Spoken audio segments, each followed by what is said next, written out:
Hey guys, welcome to Kitchen Talk with Granna. I'm so glad you guys can come up in the kitchen with me today for a few minutes. I hope everybody's having a great day so far.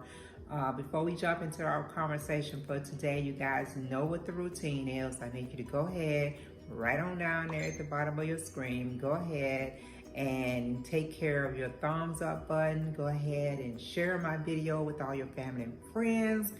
And if you have not become a follower of Granna, go ahead and hit that subscribe button and become one of my followers, okay? I do appreciate all the support you guys give me weekly when you're coming in, checking out my videos. I really do appreciate it. I love reading the comments that you guys drop on me. And anytime we're having a discussion, if it's anything you want to talk about, if you want to leave a comment, make sure you leave me a comment about it. Or if you have a suggestion on something that you want Granna to talk about, you know, drop me a line so I can talk to you about it, okay? All right, so let's get into this conversation. Okay, so you know last week they had the grand jury made a decision on the Breonna Taylor's case, you know, where she was murdered, okay? So I watched that last week and I was just sitting there like, I didn't even know what to say. I was just like in awe. I was like, what have y'all come up with? What has this got to do with the murder of Breonna Taylor? Because what y'all saying, because while I'm listening to the Kentucky General Attorney, I gotta slow down because I'm getting excited. I'm listening to him read off these charges and I'm like, what are you talking about? So I'm Googling what he's saying to make sure I understand these charges. And the bottom line, these charges ain't got nothing to do with the murder of Breonna Taylor, okay? Let me tell you, okay, the Attorney General, his name is Daniel Cameron, and he's Kentucky Attorney General. He's the one that, I guess, kind of the lead of this investigation and the one that did the investigation work and turned it over to the grand jury to make the final decision, because he said he didn't have anything to do with the final decision. So, and I thought the Attorney General had a lot of input when it comes to cases like this that they're investigating, that their input could also have a decision on the final outcome when they're investigating and getting all their stuff that has to go in front of the grand jury, that what they say has a big impact on the way that they make their final decision. But apparently he didn't have anything to do with it. He just investigated and passed it on. Okay, so that's that. So when he was reading off his thing, guys, I tell y'all, like I said, I had to go and Google this to make sure. Okay, Brett Hanson was charged with 3 counts of first-degree wanton endangerment. Okay, the other 2 guys didn't get indicted for anything. So the other 2 guys just didn't get anything, no warrants or charges or anything against them. Okay. And I had to go and Google wanton endangerment to see exactly what it means. So Brett Hanson got charged with 3 counts of first degree wanton endangerment. And first degree wanton endangerment is a felony. Okay, it's a felony. It involves creating a situation where another person is at risk of death or serious injury in connection with behavior that manifests extreme indifference to the value of human life. Okay, they charged Officer Hanson for shooting into another apartment, bullets that went into the wall of another apartment. These charges ain't even got nothing to do with the shots that went into Breonna's apartment or caused Breonna's death. It ain't got nothing to do with that. So basically, they're not holding no one accountable for Breonna Taylor's death, her murder. You know, they're charging this officer with shooting into someone else, a resident. And that person, and no one in that resident or wherever them bullets went, into the wall or into the ground or wherever they went, it didn't injure anyone. Whereas over here on the other hand, all the bullets that went into Breonna's apartment caused her death.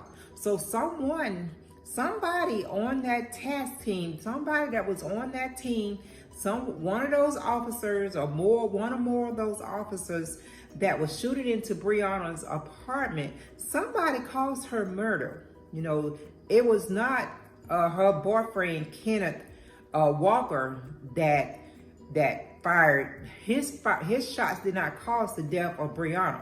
And then they say the other ones wasn't indicted because the other two officers was not indicted because they was only responding to the fire shots that was fired among them by Breonna's boyfriend, Kenneth Walker. So since they was fired in response to that, they didn't get any charges.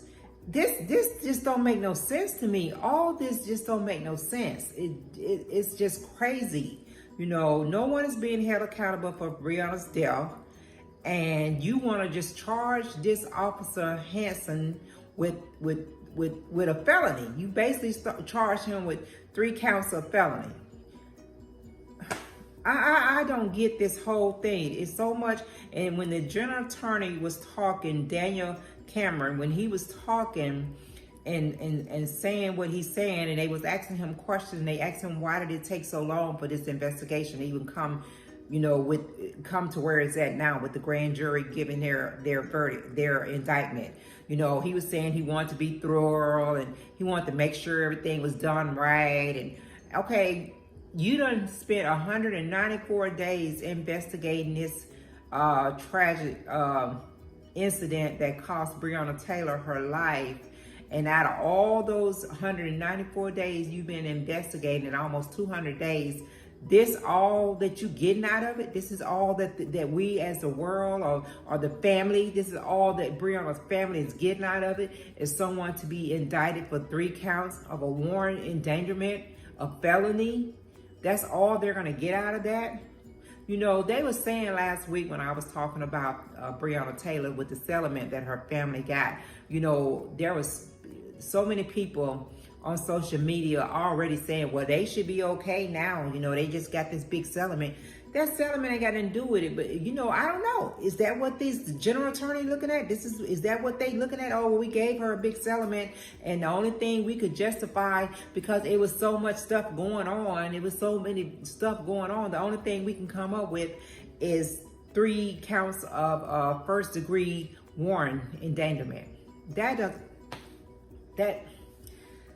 Oh Lord, that just does not make any sense to me whatsoever. And you know, he kept saying when he was talking, the general attorney Daniel Cameron, he kept saying, "Oh, don't let outsiders come in and interfere. Don't listen to these entertainers. Don't listen to this and don't listen to that."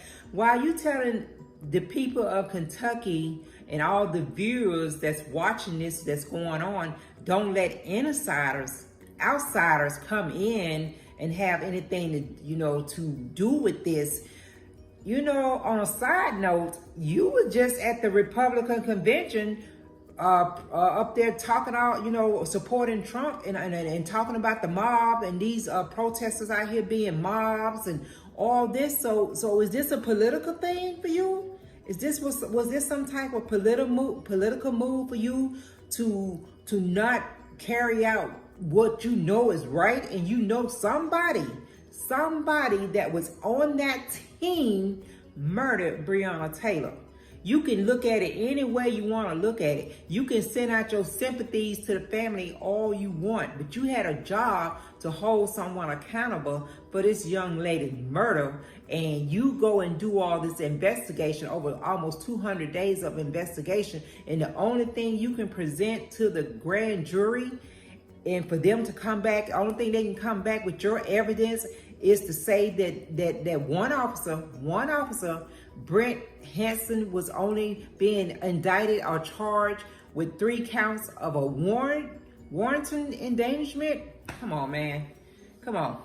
You know that's not right. You know that's not right. And you study trying to justify your reason, basically put yourself out of the situation. You wasn't justifying. You was trying to keep yourself on the sideline, saying that you didn't have anything to do with it. But from what I've read and know about general attorneys,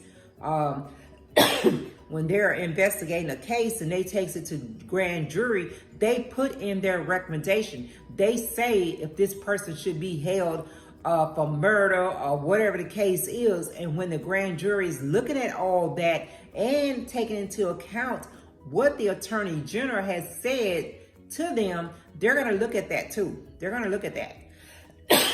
So I don't get it. I just don't get it. It's just too much. It's got me all worked up because it's just not right. I don't care how they look at it, where they look at it from. It's not right. Someone should be held accountable for Breonna Taylor's murder. And you can't tell me out of all those bullets that was being shot into that apartment and not one bullet hit her boyfriend, Kenneth Walker, and they saying the reason why the fires, they was firing so much was because of him firing when he did not know that it was the police. You know, he said, yes, someone knocked on the door, but he could not hear them saying it was the police until the door came off the hinges. And that's when he fired. So you can't tell me out of all those bullets, Breonna Taylor was hit 6 times. She was hit 6 times, an innocent person at wee hours in the morning in your bed. And when you wake up, you already trying to, gather yourself and get yourself together. You trying to figure out what's going on. And she didn't even have a moment to even think. She didn't even have a moment to even think because of all the stuff that was going on. So she done lost her life. And right now they're only going to hold one person accountable. And then they basically charging him with 3 counts of a felony. That's a felony. He probably don't even get any time or anything for that. It's just crazy. It's just crazy. He getting charged for something that I could go out there and run over a mailbox or cuss somebody out or something and probably get charged with a felony, and he was a part of a situation that cost a young lady's life. I don't get it. It's just too much. It's too much. No one is holding this that task force accountable. It was already down to 3 people, and then it comes down to 1 person, and you're gonna give this person basically a slap on the hand, a slap on the wrist. Slap on the wrist. That's all he gets. This man is not gonna do any time. He's lost his job or he's fired, but after a year, he'll go back into the police force or something, or get back into it some kind of way. And they cannot bring back Breonna Taylor and Attorney General Daniel Cameron. He can say what he want to say. He know this is not right. He knows somebody on that team caused her to lose her life. Somebody fired a shot, 6 shots to cause Breonna to lose her life. It doesn't make sense. It doesn't make any sense. And no one will probably ever be charged for her murder. They thinking because the family got a payout that everything is good. No, that money is not going to bring Breonna back. Okay. That's just my opinion about it. I just wanted to throw that out there. If you guys got an opinion about it or hear something that I didn't hear because there was so much information, I just tried to hit some points here and there. Hey, send me drop me a message on it. Let me know what you think about it. Okay. All right. Before I get up out of here, you guys know what you got to do. If you're out and about, make sure you're wearing your mask. Make sure you're just being kind to everybody you come in contact with and just being safe, okay? You guys have a great day, have a great week, and I'll catch you guys next time around.